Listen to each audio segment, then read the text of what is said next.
전서구에 대해 생각해 본 적 있나요? 카톡이나 SNS DM, 문자 메시지를 이용하면 멀리 떨어진 상대에게 아주 쉽게 연락할 수 있습니다. 업무 때문에 연락을 하려면 이메일을, 빠르게 답변을 받아야 하거나 길게 이야기하려면 전화를 이용하면 됩니다.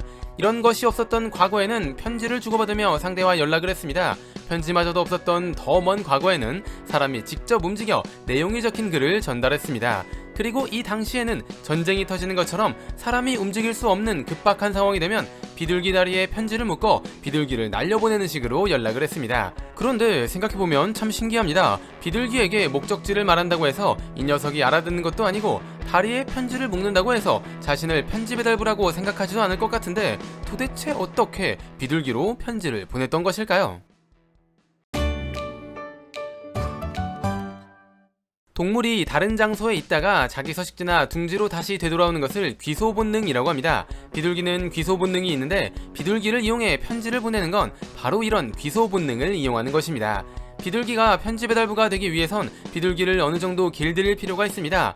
어떤 한 장소를 지정한 뒤 그곳에서 비둘기에게 밥을 주고 안전을 보장해줍니다. 그러다 보면 비둘기는 그 장소를 자신의 집으로 인식하게 되죠. 이후엔 비둘기를 집에서 조금 먼 곳에 풀어준 뒤 집으로 다시 돌아오게 하는 훈련을 합니다. 이때 너무 낯선 곳에 비둘기를 풀어놓으면 비둘기가 집을 찾지 못하기 때문에 거리를 조금씩 늘려가는 식으로 훈련을 했다고 합니다. 이렇게 비둘기가 먼 곳에서 다시 집으로 돌아오는 데 성공하면 훌륭한 편지 배달부가 되는 것이죠. 이런 비둘기를 전서구라고 부릅니다. 전서구는 귀소 본능을 이용한 것이기 때문에 집에서 다른 곳으로 편지를 배달하는 것이 아니라 다른 곳에서 집으로 편지를 배달할 때 사용했습니다. 고립되거나 도움이 필요하거나 빠르게 연락을 해야 할 때 아주 효과적인 수단이었죠.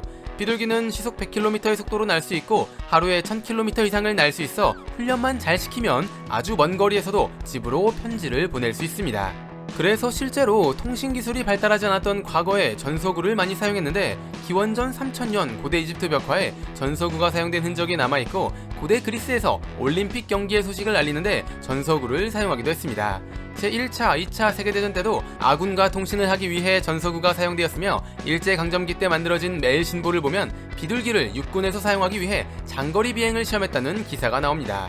특히 미국에서 사용하는 전서구는 성공 확률이 굉장히 높았다는 이야기도 있습니다. 그야말로 살아 움직이는 트위터, SNS 그 자체였던 것이죠.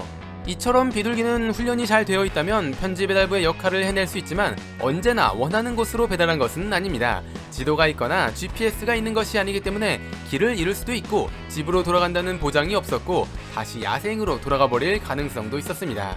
그리고 편지를 배달하던 중 천적에게 잡아먹히기도 했으며 전쟁 중이라면 적군이 비둘기를 쏴버려 배달 자체를 중단시키는 일이 빈번했습니다.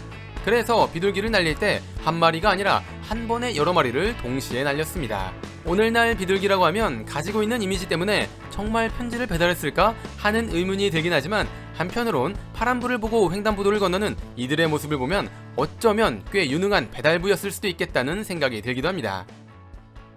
뇌를 채워줄 은덩어리 지식들, 오늘의 은잡지 영상은 여기까지입니다.